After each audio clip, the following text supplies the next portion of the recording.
እንደሰታለን እንጫወታለን ምናምን ግን አንዳንዴ ደስታችንን ሙሉ የማያደርጉልን ነገሮች አሉ። ጋዛ አሁን ላይ ሙሉ ለሙሉ ታጥራ ምንም አይነት ቁሳቁስ እርዳታ እንዳይገባ ታሽጎባት ነው ያለችው እና በጣም ልቤ ይሰበራል። በዛ የተነሳ አንዲት ሕፃን ልጅ ጋዛ ላይ የምታደርገው የምትጨብጠውን አታ ስትሮጥ ከፍርስራሽ መሃል አይቼ ተሰምቶኝ የጻፍኩት ግጥም ነው።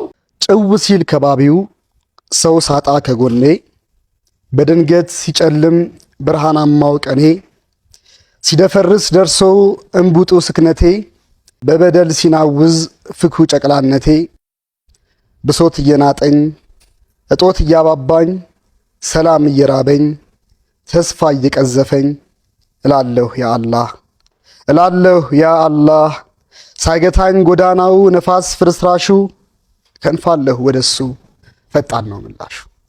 አላህ ሰላምን ያምጣል። እንደ ሀገራችን እንደ ኢትዮጵያ በጣም ፎከስ ተደርጎ እንዲታሰብበት የምፈልገው ነገር ምንድነው? ፍልስጤማውያን ጋር በተያያዘ በጣም የተዛባ እይታ አለና ይሄ በጣም መቃናት አለበት ብዬ አምናለሁኝ። የፍልስጤማውያን ጉዳይ የሰብአዊነት ጉዳይ ነው፣ ከሃይማኖት ጋር አያያዝም። በነገራችን ላይ ፍልስጤሞች በጣም በርካታ የክርስቲያና ተከታዮች አሉ።